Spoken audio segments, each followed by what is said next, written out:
Amen. Amen. So we kind of left off with David is over Judah. Ishbosheth is over the rest, but this little secret mission went and they killed Ishbosheth, and they thought David was going to be really proud of them, and they bring the head of Ishbosheth back to David, and David goes, I'm not impressed with you at all, and he has the two guys killed. So now Ishbosheth, the false king who was put into place, is dead. David is the king of the area of Judah, and now we're going to see that all of Israel now wants David to be their king as we start here in verse 1 of chapter 5. It says, Then all the tribes of Israel came to David at Hebron and spoke, saying, Indeed, we are your bone and your flesh. All these representatives from the tribes of Israel come to David and they go, We're your bones or your flesh, or we're family, man, and we want you to be in charge of us. And it's like, wait a minute. How comes all of a sudden these other tribes are so fond of wanting David to be in charge of them? Well, because Ishbosheth is dead and their other option is gone. And now that they have no option besides David, David looks like a pretty good option. And unfortunately, that's how some people treat the son of David, Jesus. You know, when there's plenty of options, Jesus is kind of like not the first pick. But when there's nothing else left and Jesus is the only one that's there, they're like, okay, I guess I'll go with you. Now, the good news is Jesus will receive you, whether if you receive him when there's a whole bunch of options or just him in your life. He's glad to take you either way, but it's always best to choose him when there's plenty of options. So here these guys go, David, we want you to be our king. Now that Ishbosheth has gone, verse number 2 says, Also in time past when Saul was king over us, you were the one who led Israel out and brought them in. And the Lord said to you, You shall shepherd my people Israel and be ruler over them. David, the reason why we like you is because we remember how you led us militarily when Saul was still king, how you went before us and fought the battles and were faithful and God was with you. And we also remember what God has said to you when he said that you would be the one who would shepherd his people Israel and rule over them. So because we've seen you in action and because we've heard what God has said about you, we want you to be the one who's going to rule over us now. So verse 3 says, Therefore, all the elders of Israel, they came to the king of Hebron, and King David made a covenant with them at Hebron before the Lord, and they anointed David king over Israel. They get together, they have this anointing ceremony, pouring the oil on David's head, and this is now David's third anointing. The first one was back in 1 Samuel 16, verse 13, when David was just that young shepherd boy, about 15 years old, and Samuel came and poured the oil on him. The second one was just back in 2 Samuel chapter 2, verse 4, when Judah recognized him not too long ago, and now finally all of Israel recognizes him. Now this is interesting because David, we'll see here, is 30 years old. So from 15 years old being anointed by Samuel, picked by God, it takes the nation Israel 15 years to realize that David is God's guy. But the good news is that man always catches up with God eventually. You know, God's often way ahead of where man ever is. And you give us enough time, we'll finally catch up to where God is at. So 15 years pass. Finally, man goes, wait a minute, David, I think you're God's anointed. He's like, yeah, you know, he told me that about 15 years ago. Glad you finally caught on. But anyway, they get him anointed as king. He's now king over all of Israel. As second king, Saul was the first, David is number 2. Verse 4, And David was 30 years old when he began to reign, and he reigned for 40 years. So he has quite a long career reigning over Israel. Verse 5, In Hebron he reigned over Judah 7 years and 6 months, so 7.5 years. And in Jerusalem he reigned 33 years over all Israel and Judah. So he's reigning over the people. And in this we see now in verse number 5 that now the elders of Israel have received David. Now, notice there in verses 1 through 5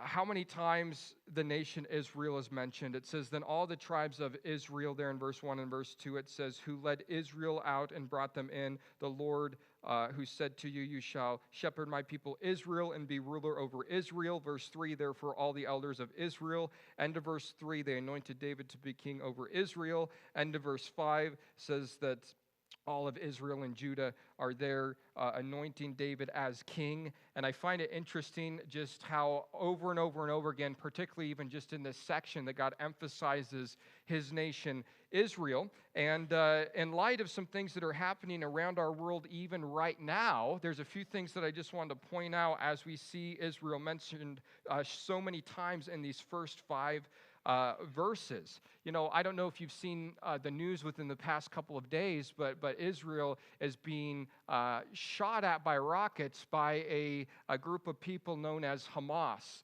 Now, Hamas is a Islamic terrorist group. Our government classifies Hamas as a terrorist group, and they are completely against the nation Israel as it exists today, because Hamas believes that them as Palestinians deserve the right from the Mediterranean Sea, which is this side of Israel, all the way to the Jordan River, which is the other side. So all of the nation Israel that exists today, Hamas thinks they deserve it, but there's Jewish and both Islamic and Christian people that are living in that region, and Hamas thinks it all belongs to them, and they don't think that it should be a Jewish state. So they're completely against what we would call Jewish nationalism, which would be Jews that identify Israel as their home country and that are choosing to live there. So this drama has been taking place about 5 days ago. It started with some tension between some Palestinian and Israeli police, and it's just escalated more and more from there.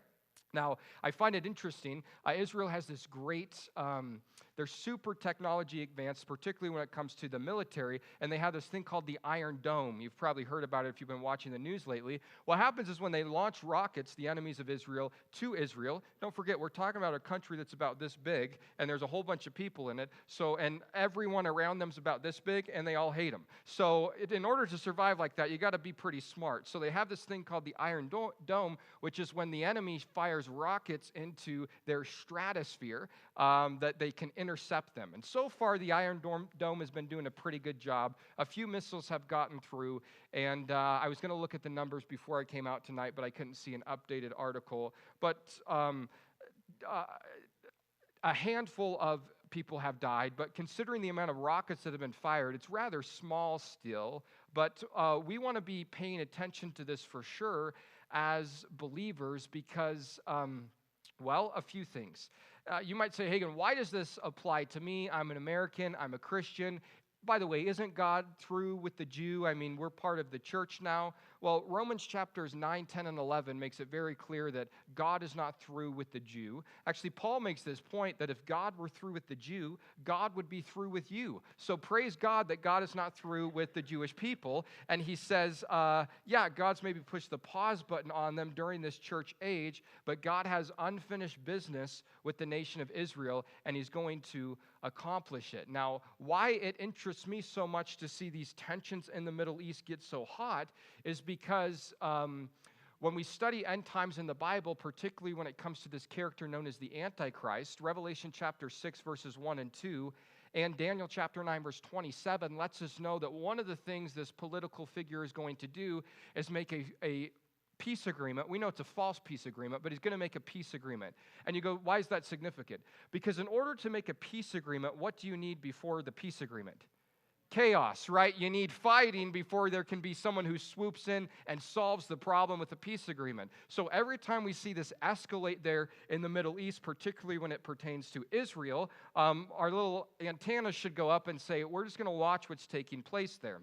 Now, the Bible describes Israel as the apple of God's eye, and in Psalm chapter 22, verse number 6, the psalmist says this.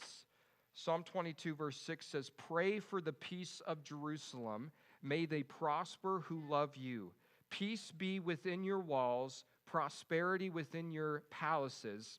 For the sake of my brethren and companions, I will now say, peace be within you. Because of the house of the Lord our God, I will seek your good." So as we see these tensions continue to rise with the Middle East, particularly with Israel, we want to be people who are praying for the peace of Jerusalem because that is what God's word tells us to do. We'll watch and see what happens. At the end of the day, they want peace, but all it takes, I mean, you're one rocket away from hitting a very special spot of one side or the other, and it's all over. Peace is no longer an option. You need one rocket to hit the wall, the Wailing Wall from the Hamas. You need one rocket from Israel to be launched at the Dome of the Rock, and the other side says no more peace.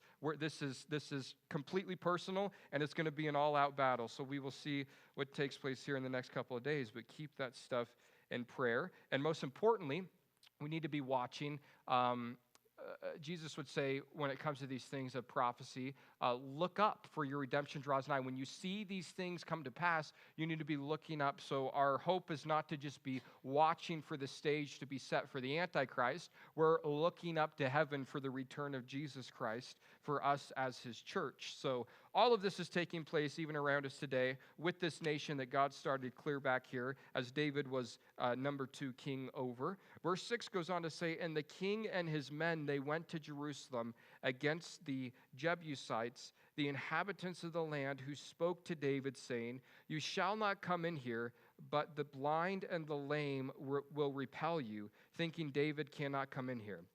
So David goes, and he decides this thing. It says in verse 6, and the king and his men, they went to Jerusalem against the Jebusites. So the Jebusites are there in Jerusalem, and David wants to set up his kingdom there. And he says to the inhabitants there in Jerusalem, he says, can I build my kingdom here? And they look at him and they say, you shall not come in here, but the blind and the lame will repel you, thinking that David cannot come in. Essentially what happens is David goes, I'd like to set up my city in Jerusalem. They go, no. And they go, as a matter of fact, even our blind and our lame could keep you out, David. They're not impressed with David at all. They kind of trash talk him as they would back then. Verse 7 gives us some good news, though. It says, nevertheless, David, he took the stronghold of Zion, that is the city of David. Even though they said, no way, David ends up taking it there, the city of Jerusalem, and he's going to build a city known as the city of David, a little suburb there, if you will, in Jerusalem.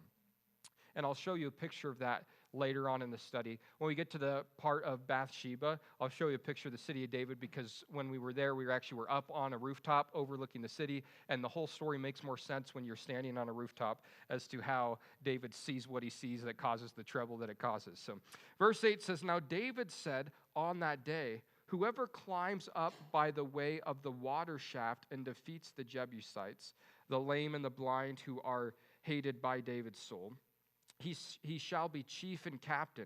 Therefore, they say, the blind and the lame shall not come into the house. David tells his guys, we need to get into Jerusalem, but they're going to see us coming. So whoever can climb up this water shaft, which was a pipe that was used to pipe water, you can sneak in there and kind of sneak into Jerusalem. He goes, hey, you'll get a promotion, essentially. Verse 9, then David dwelt in the strongholds and called it the city of David. And David built all around from the Millo and inward. So David went on and became great, and the Lord God of hosts was with him. David gets Jerusalem. He sets up the city of David, which is where he's going to rule and reign from. And David continues on in greatness. And the reason why David was able to continue on in greatness, verse 10 says, it's because the Lord God of hosts was with him. Literally, the God of hosts would be the God of angel armies. And every time we see the title of the Lord God of hosts, it's speaking of his power. So David has great power because the one who has great power, the Lord, is with him. Verse 11, then Hiram, king of Tyre, sent messengers to David and cedar trees and carpenters and masons, and they built David a house. The neighboring king decides, David's done a good job. I'm going to send my guys over, and they're going to build a house for King David. So they start to build David a house here. Verse 12 says, so David knew that the Lord had established him as king over Israel, and that he had exalted his kingdom for the sake of his people. As David is watching all this unfold, and he sees the confirmation from the people and him being blessed with a house that is being built, David's conclusion in verse 12 is that he says, he knew that the Lord had established him as king over Israel. David sees the blessing as a confirmation of what God is doing. And we have to realize in our lives that God confirms what he calls us to do. if God's called you to it, he's going to confirm it to you in some way. And here David sees this house that's built for him by this neighbor king as a confirmation that he is indeed supposed to be the one who's ruling over Israel. Now, real quick, back in verse number 10, I forgot to tell you one thing. It says, so David, he went on and he became great, and the Lord God of hosts was with him. When it says that he went on and became great, literally in the Hebrew, it's David was going and growing. I like that. He went on and became great. David was going and he was growing. And that's how our walk with Jesus needs to be. As we continue to walk with the Lord, we're going and we're growing with him. And that's how David is growing in his leadership as he's king here over Israel. Verse 13, we start to see where David starts to have his shortcomings again. So he was doing really well. He gets established, great guy. David has one serious weak spot. Verse 13 reminds us of that. It says, and David took more concubines and wives from Jerusalem after he had come from Hebron. Also more sons and daughters were born to David. Man, here's David doing real well, but he has a serious problem with the ladies. This is his shortcoming. This is his fall up. And again, we see that he's disobeying the word of God, because in Deuteronomy chapter 17, verse 17, the Lord says that the king should not multiply horses or wives. And here David is multiplying even more wives to what he already has. He already had 7, so now he's adding even more from this area of Jerusalem. And now we get a list there in verse number 13 of the names of some of his kids that he has with these wives. Well, they're starting in verse 14. It says, now these are the names of those who were born to him in Jerusalem. Shammua, Shobab, Nathan, Solomon, Ibhar, Elushua, Nepheg, Japhia, Elishama, Eladah, and Elipheleta. So these are the 11 sons. These are the 11 sons that are born to David and these different wives. The implication is that each one of these sons has a different mother. Now, I find this interesting because they all have a different mom, yet they all have the same father. And in that, we see a beautiful picture of you and me. We all have a different mom spiritually. We all come from different backgrounds, different things, but we all have the same Father. That would be our Heavenly Father that brings us together and connects us. So here these boys are. You know, there was probably a little game that would be played back then on the streets of Jerusalem. You would run into a stranger and you'd say, who's your daddy? And you would say, probably David, right? Because he was just busy. So here's all of his kids, and things are going interesting for him.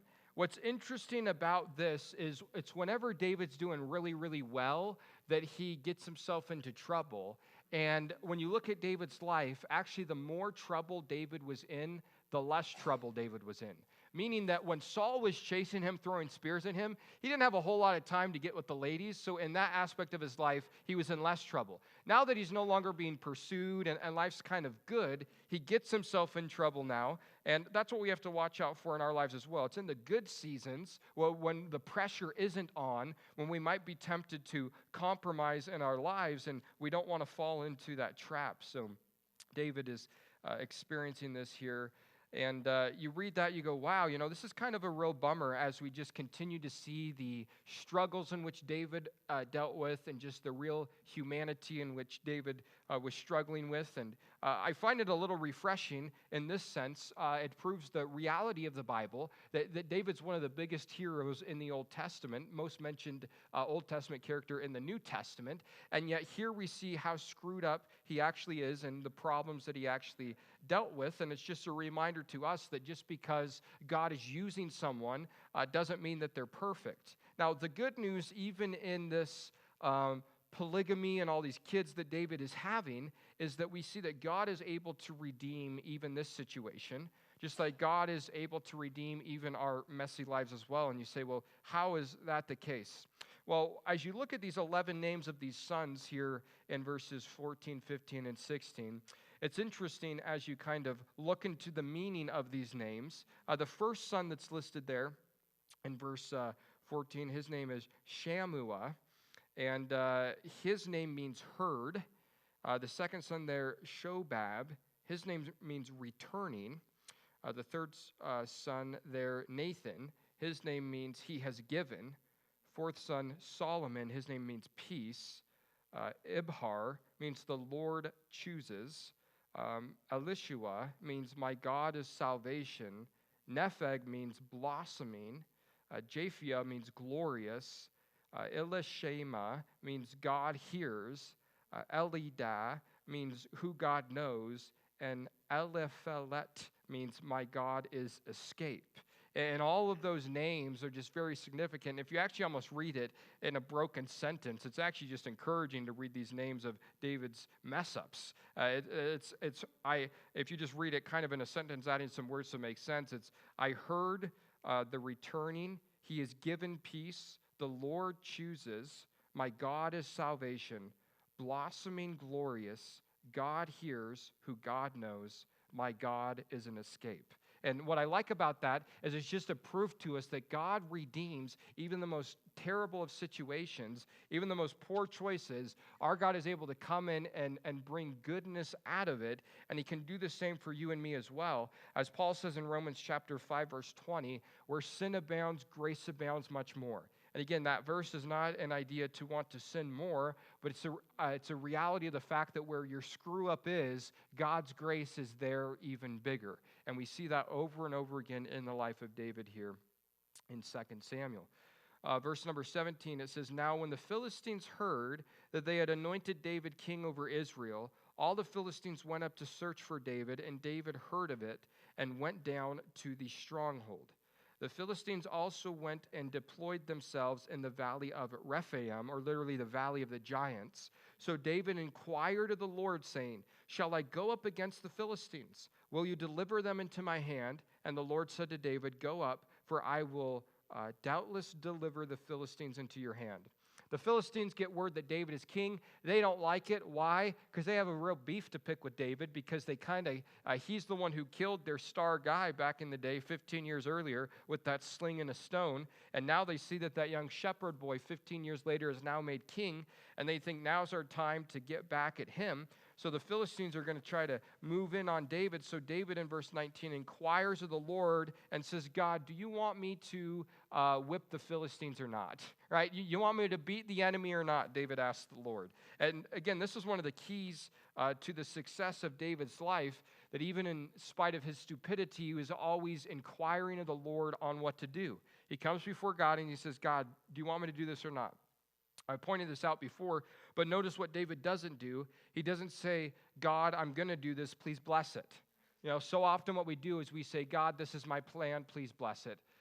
Instead of trying to get God on your side, it's a lot easier for you to just get on God's side, because you're a lot more easier to persuade than God is. So instead of trying to talk God into getting on your team, you just get on God's team and figure out what that is and walk in that, because that's where success is going to take place. So he prays. God says, yep, David, I do want you to go against the Philistines. Here's what I want you to do. Go and attack them. Verse 20 says, so David went to Baal Perazim, and David defeated them there, and he said, the Lord has broken through my enemies before me, like a breakthrough of water. Therefore he called the name of that place Baal Perazim. David goes, he whips the Philistines, he gives God the glory. He says, God's the one who's broken through you guys, just like water would break through something. Lord has broken through you. And he calls that place, interesting name, into verse 20, Baal Perazim, which literally means master of breakthroughs. And I like that because, our Lord is a master of breakthroughs. In life, we often need a breakthrough over a stronghold that is on us. We struggle with something, we're a situation, a person, a sin, whatever the case might be, and you're just constantly going in circles or hitting it, and you just can't seem to get over it. Well, praise God that our Lord is a master of breakthroughs, and just like water breaking through something, he can come and break through these Philistines, and he can break through those strongholds in our lives as well. Verse 21 says, and they left their images there, and David and his men carried them away. They leave those the false gods of the Philistines, and they get them. Verse 22, then the Philistines, they went up once again and deployed themselves in the valley of Rephaim. So this first battle happens. David has a victory. They leave. It's all good. Well, the Philistines come back to the same valley, the valley of the giants, and David does this in verse 23. It says, therefore David inquired of the Lord. And he said, "You shall not go up. Circle around behind them and come upon them in front of the mulberry trees." So the Philistines come, first battle. "Lord, you want me to fight him?" "Yep, fight him." He goes up, he defeats that battle. Some time passes. Philistines, same place, similar experience. David, instead of just thinking, "Been here, done that, I'm just going to go out and whip him again," he inquires of the Lord again, and God actually has a different plan this time. Instead of saying, "Yeah, go and fight him head on," God goes, "No, actually sneak around from behind them, back by the mulberry trees, and I got a different way of attacking the Philistines this time."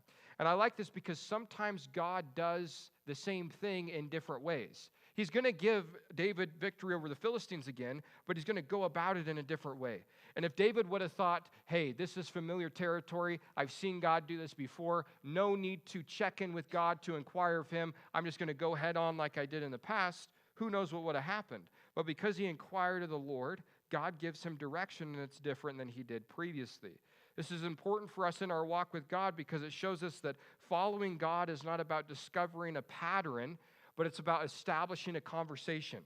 You don't walk with God and say, "God, now I see how you work. A plus B equals C. It's always going to be that, and I'm just going to apply that to every situation."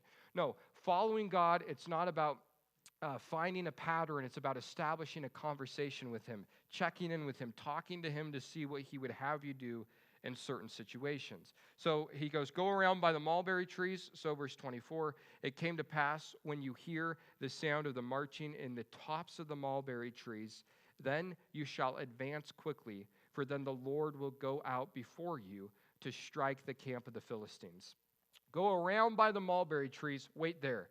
What am I waiting for? Wait till you hear the sound of, and this is an interesting way of putting it, he says, "the sound of the marching in the tops of the mulberry trees, then you shall advance quickly." Go back by the trees, wait. When you hear marching in top of the trees, then I want you to go. You say, "Well, that's kind of strange, isn't it?" Yeah, because when mankind marches, it's not in the top of the trees. So God goes, "This is a supernatural thing that I'm going to use these trees for to show you when it's time to attack." So he says, "I want you to wait until you hear me in the trees," God says, "and once you hear from me, then I want you to advance quickly and do what I tell you to do." I like that because the equation this time is listen for what I have to say. Once you hear my voice, once you hear the leaves rustling, then you know it's time to advance quickly. And in our lives, when we hear from God, then our job is to advance quickly. It's not to be like, "Okay, God, I hear the ruffling in the mulberry trees," and then it's like, "I'll get around to that next week or next month or next year." No, it's you receive from the Lord, you react on what you have received, you respond to that, you advance quickly. Now, what I like about this is that God is using the natural realm, these mulberry trees, to confirm stuff with David. And I've seen people take this to an extreme, but to a certain level, I look for this stuff in my life. You know, there's people that see, the face of Jesus on their toast in the morning, and they think it's a sign, and it's like, I don't know much about that. But I do believe that God uses natural signs, natural stuff in the world, to speak to us and confirm stuff to us oftentimes if we are open to what it is that he's doing. So here he just uses this ruffling in the tops of the mulberry trees to confirm with David that, hey, this is the time to be going. So he gets ready to strike. Verse number 24 goes on to say, "When you hear the tops of the mulberry trees, then you shall advance quickly, for the Lord your God will go before you to strike the camp of the Philistines," which, by the way, the best place for God to be is before you, because when God is before you, that means that you're following him. If God is behind you, that means that you're in front of him, and you don't want to be in front of God. So he says, hey, you do this, I'll be before you, and you're going to have a victory. So verse number 25 says, "And David did as the Lord commanded him, and he drove back the Philistines from Geba as far as Gezer." David does what God says, and guess what happens? It works. Kind of a far-out concept, right? He listens, he obeys God, and he has victory there that day. Verse 1 of chapter 6 says, "Again David gathered all the choice men of Israel, 30,000, David gets 30,000 of Israel's best men together, and they're going on a mission, and that mission is to find something very special. Verse 2 says, "And David arose, and he went with all the people who were with him from Baal, Judah, to bring up from there the ark of God, whose name is called by the name, the Lord of hosts, who dwells between the cherubim." David is going on a rescue mission for the ark. The last time we saw the ark was back in 1 Samuel chapter 7, verses 1 and 2. And that's when the Philistines had stole it, if you remember. 1 Samuel chapter 7, verses 1 and 2, it lets us know that then the men of Kirjath-jearim, they came and they took the ark of the Lord, and they brought it into the house of Abinadab on the hill, and consecrated Eleazar his son to keep the ark of the Lord. So it was that the ark remained in Kirjath-jearim a long time, and it was there 20 years, and all the house of Israel lamented after the Lord. This is the same instance, if you remember. What happened was the Philistines saw the ark of God, and they thought, the reason why Israel's being successful is because they have this ark. So they come in and they steal it. And if you remember what happens after that, is God sends these hemorrhoids to the people, right? It's a great story there in 1 Samuel. They capture the ark of God. God sends these hemorrhoids on the people, and they're like, this ain't good. We got to get rid of this thing. So they make images of their hemorrhoids. How? You'd have to ask a doctor. They make these golden hemorrhoids, and they send them back with the ark to Israel. They go, we don't want this thing anymore. They said, it's cursed. And it's a fun story there for sure. But that's kind of the last place we saw the ark of God.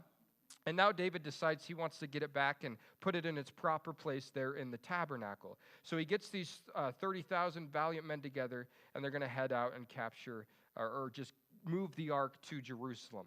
Verse 3, so they set the ark of God on a new cart, and they brought it out of the house of Abinadab, which was on the hill, and Uzzah and Ohio, or Ahio, whichever one, and the sons of Abinadab drove the new cart. They go, they find the cart, or they find the ark, and they put the ark on a new cart. Now, seems to be a pretty logistical way of traveling with this box of God. The problem is that this is not how God wants the ark to be carried. And you say, well, why would Israel want to carry the ark on the cart? Well, because in 1 Samuel chapter 6, we see another group of people carrying the ark on the cart. 1 Samuel chapter 6, starting there in verse number 7, says this, now therefore make a new cart, take 2 milk cows which have never been yoked, and hitch the cows to the cart, and take their calves home away from them. And take the ark of the Lord and set it on the cart, and put the articles of gold which are returning, this would be the golden hemorrhoids, to him as a trespass offering in the chest by its side. Then send it away and let it go. And watch, and if it goes up the road to its own territory, to Beth-Shemesh, then he has done us this great evil. But if not, then we shall know that it is not his hand that struck us. They were blaming God for this, so they set up this little interesting idea, and it happened to us by chance. Is God the reason why we have this curse upon us, or what? Verse 10, then the men did so. They took the milk cows, and they hitched them together to the cart, and they put 2 calves at home, and they set the ark of the Lord on the cart, and the chest with the golden rats and the images of their tumors. Then the cows headed straight for the road to Beth-Shemesh, and they went along the highway, lowing as they went in the opposite direction of their calves, and they did not turn aside to the right or to the left. So it's the Philistines here who decide to carry the ark on the cart. And now we see Israel taking a page right out of the book of the world, we could say. And we as the church never want to borrow from the world to accomplish the things of the Lord. And it can be very tempting for us to do sometimes, particularly in churches. Churches and pastors are full of generally pretty savvy business people, and it could be tempting for them to take even marketing strategies of the world and try to apply them to the church to further the kingdom of God. And we got to be careful that we don't borrow from the world to accomplish the things of the Lord, because that's what Israel is doing here as they try to move the ark on this new cart. Now, God doesn't want the ark to be on a cart. God wants the ark to be transported a very specific way. He lays it out for us in Exodus chapter 25, starting in verse number 12.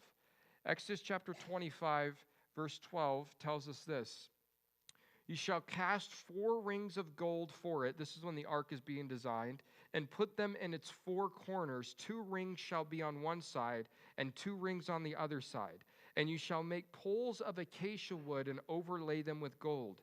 And you shall put the poles into the rings on the side of the ark, that the ark may be carried by them. The poles shall be in the rings of the ark, and they shall not be taken from it. The way I want you to carry the ark is you put poles in between the rings that are designed there, and you pack it that way. God says, I've designed the ark to be moved in this specific way. That's why it has the rings. That's why it has these poles that come with it. And here you are trying to do something.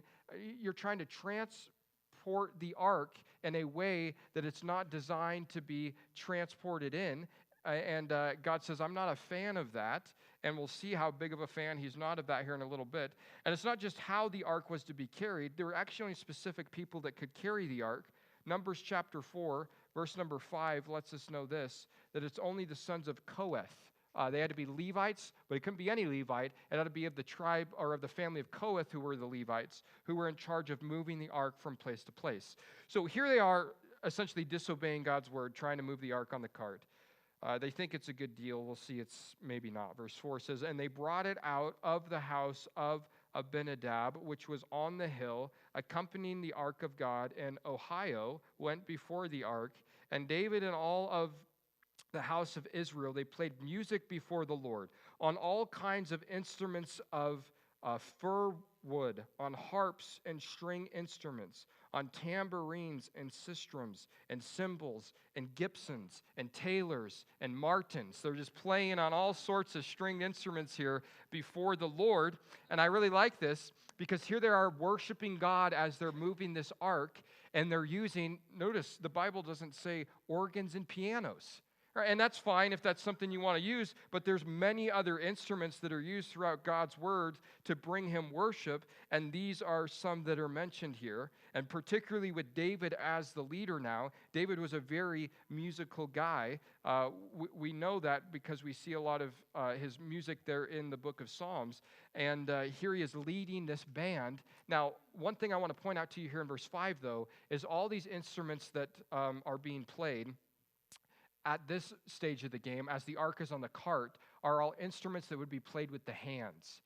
Strumming and tambourining and all sorts of stuff. And I'm going to come back to that point here before we end up tonight.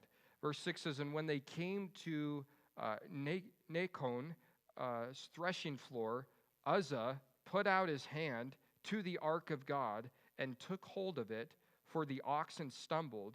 Then the anger of the Lord was aroused against Uzzah, and God struck him there for his error, and he died there by the ark of God. Man, here's this guy, Uzzah. He's walking along. The ark's on the cart. The oxen's pulling it. All of a sudden, one of the oxen stumbles a little bit, and the cart and the ark goes kind of, right? So what does he do? He just puts his hand out to steady it. And as a result of that, it says the anger of the Lord is aroused against him, and God ends up wiping the guy out. And you go, now that's an interesting event that just happens there. A few things we learned from these two verses. One, it's a beautiful reminder to you and me of the holiness of God and the sinfulness of men. Because in this picture, we see that God had made it very clear that no one was to touch the Ark of the Covenant. And now you could justify this and say, well, it was going to tip over, whatever. The point is, God says, this thing is representing me that is holy, and unholiness is not supposed to touch, is not supposed to handle.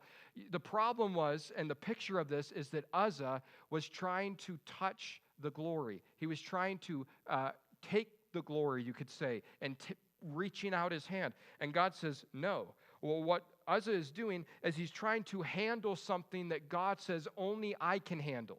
And so too in our lives, we're going to find ourselves done in when we're trying to handle situations that only God can handle. We can't handle certain things in this life. We think we can, we try to, and it just doesn't work out. And here Uzzah is reminding us that, man, there's some stuff only God is meant to handle, such as the ark here in this situation. So he puts out his hand here to handle it, and God says, hey, you can't touch the holy things. Verse number 8, and David, he became angry because of the Lord's outbreak against Uzzah, and he called the name of that place Perez Uzzah to this day. Now, is David angry at himself? Is he angry at Uzzah, or is he angry at the Lord? Who knows? Probably maybe a little bit of all three.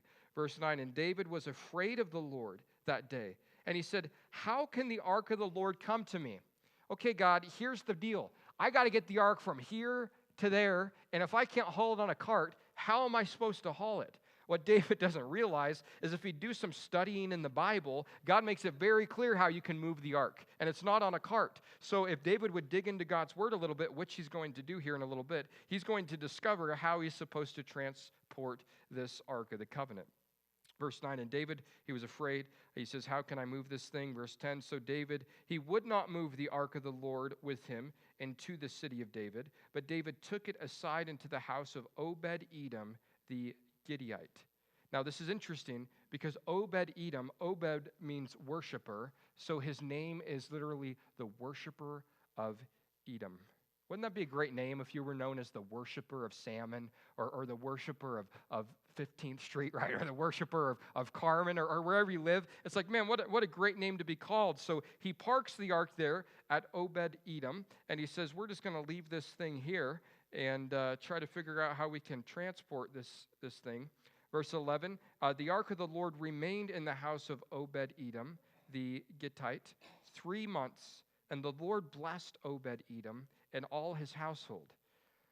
What is the ark a picture of?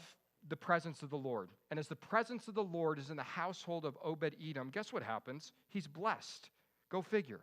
Blessings are associated with God's presence. And so too with us when the Bible says how Jesus is our propitiation. That word is literally mercy seat. The mercy seat was the lid of the Ark of the Covenant. No longer do we need the box, the mercy seat inside our house to be blessed because Jesus is the mercy seat. So if you want your house to be blessed, have Jesus in the house and you will be blessed.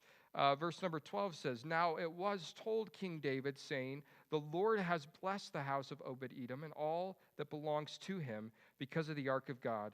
So David went and he brought up the ark of God from the house of Obed-Edom to the city of David with gladness. David hears after these 3 months that these blessings are associated for Obed-Edom, for this ark being in his house. David's happy for the guy. David's been thinking and searching the scripture, and now he knows how to haul the ark, so he goes and he gets it. He brings it up to Jerusalem there in the city of David. Verse 13, and so it was when those bearing the ark, they finally figured out how to pack it. When those bearing the ark, no longer rolling it, but carrying it, when those bearing the ark of the Lord had gone 6 paces, that he sacrificed oxen and fatted sheep. Now, in 1 Chronicles chapter 15, verses 13 through 15, we have the same story accounted for us with some more detail. It lets us know how David knew how to carry the ark.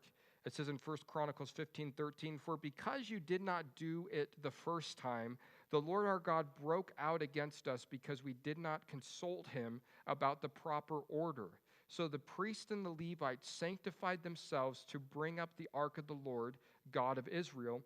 And the children of the Levites bore the ark of God on their shoulders by its poles. How? As Moses had commanded according to the word of the Lord. How did they know that's what Moses said? Because they went back and they read it. And so too in our lives, we can try to figure life out on our own, or we can go back and see how God designed it to work. And when we do it the way that God designed it, it's always going to work better. So David does it the way God's laid it out. They get these guys, they're packing it. Interesting detail there in verse 13 of 2 Samuel chapter 6.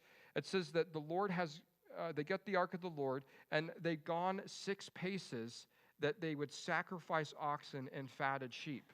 The implication is every 6 steps they would take, they would sacrifice. That's not efficient at all. It's not, but it's super spiritual, right? Every 6 steps you would take, they would stop and they would make a sacrifice.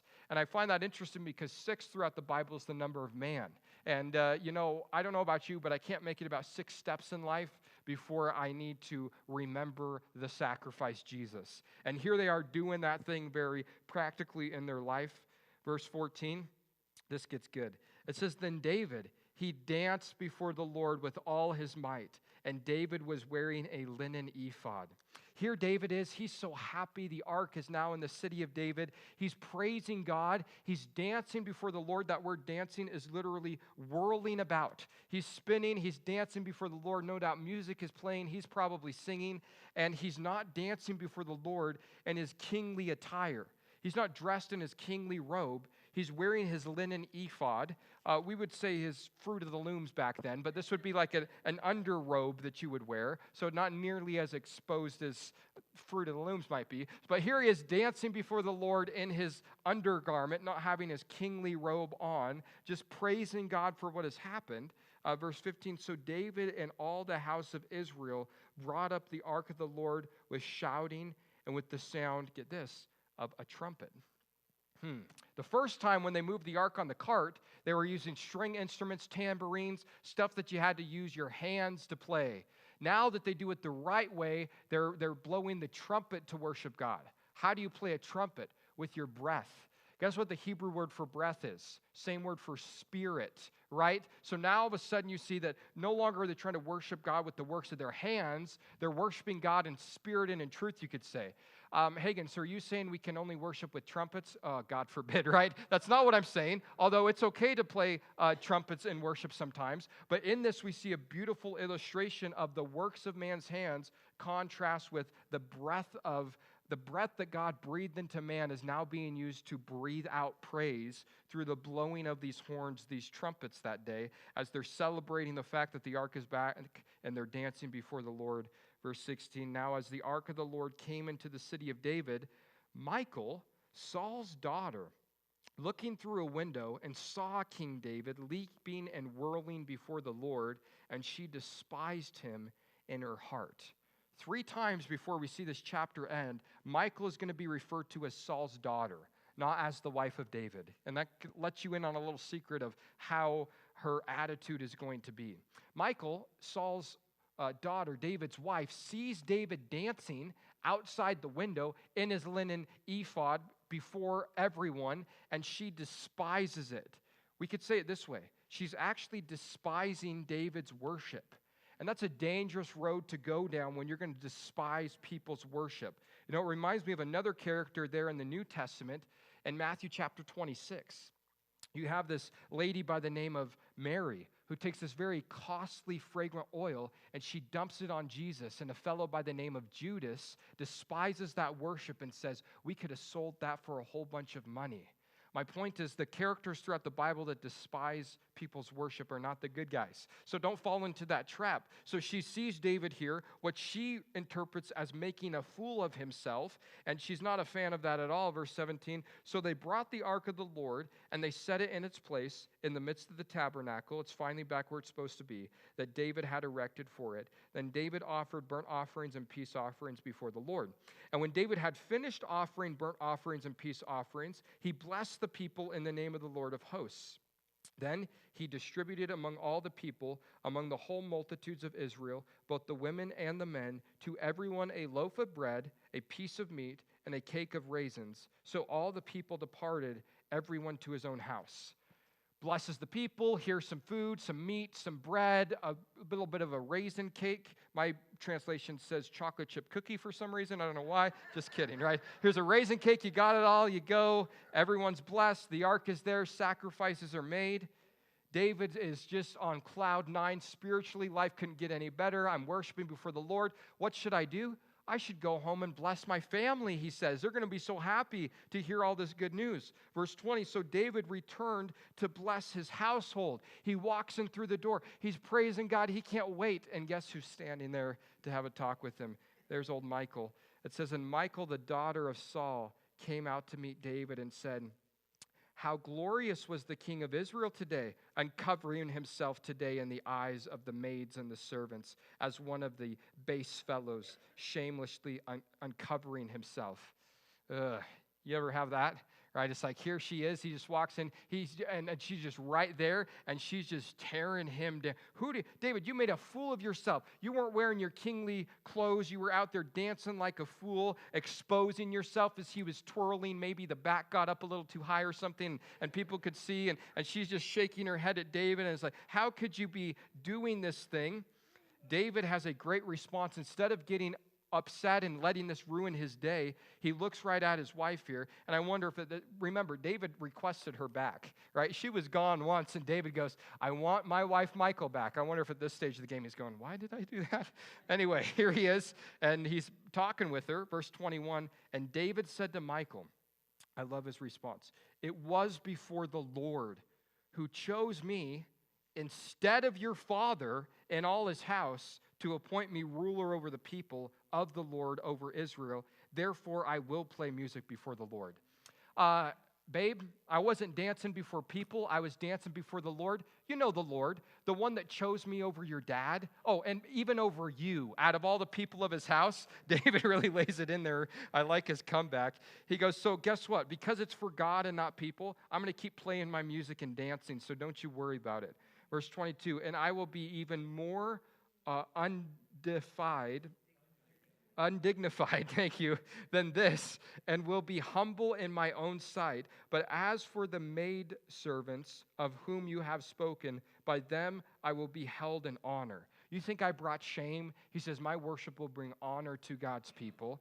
He says, I will not stop doing this. Verse 23, therefore Michal, the daughter of Saul, had no children to the day of her death. She becomes barren. Could be a few things. One, either God makes her barren and she's unable to have kids for some reason. Or two, Michal and David are no longer participating in the act that would cause children, and as a result, she would be barren. Either way, she doesn't have any kids with David. That's the point of the story. But watch out for that in your life. But when it comes to David worshiping before the Lord there, he's dancing in the midst of the people. His focus is completely on the Lord. His wife, Michal, sees that. She misinterprets it. She despises it. In our life, when we're worshiping God, we want to be free to worship God as His Spirit leads us, but we want to be sensitive to the fact that our expression of worshiping God is not going to be distracting other people from worshiping God as well. So that's the balance we need to walk in. And the good news is that church is not the only place where you need to worship God. So you can be pretty expressive at home, right? You can dance in your Fruit of the Looms too. At church, probably not, right? So we'll try to discourage that maybe at the corporate gathering. But at home, hey, if that's the way that you want to express your love to God, that's completely acceptable. So when we gather together in public worship like we do on Sundays or Wednesdays, we always want to be sure, if it's biblical, I'm cool with it. The lifting of hands and the singing praises and even dancing, some swaying. But it's like the more expressive you want to be, generally speaking, maybe the further back you want to be. Because that way you're just not distracting, right? That way people aren't always just looking at the person right there. It's like, hey, if it's just about the Lord, you can kind of work your way further back and just make it between you and God. So we never want to discourage that stuff. We want to be sure that we're not stumbling other people in our expressiveness of that worship. But with that, let's pray because we are out of time. Heavenly Father, God, we thank you for this evening that you blessed us with, God, in your word. And Lord, at this time, as your church, Lord, we do want to pray for the peace of Jerusalem.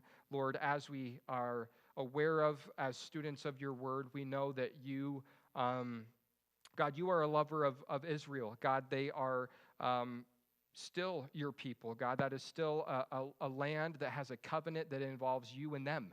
And Lord, as your church, we want to pray for the peace of Jerusalem like Psalm 22:6 says.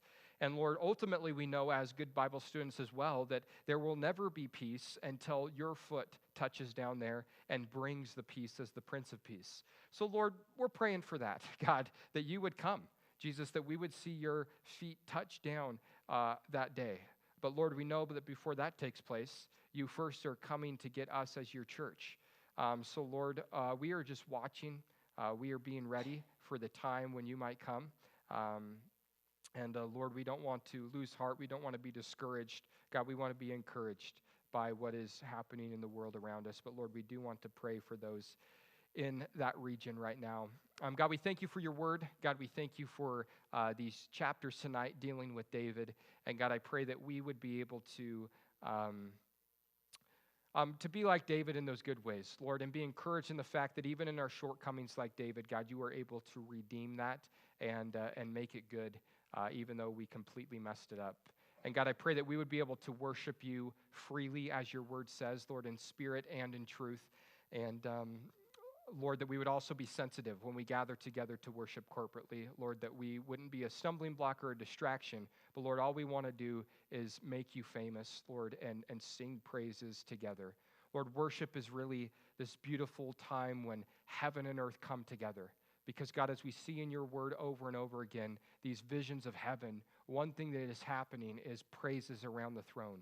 And as those who have gone before us and the angels are praising you around your throne, and we here on earth are doing that, Lord, the two kind of come together in this spiritual way that only you can do. And God, that's a special thing that we get to do as your church. So I pray that we would not take advantage of that. God, be with us the rest of this evening and this week.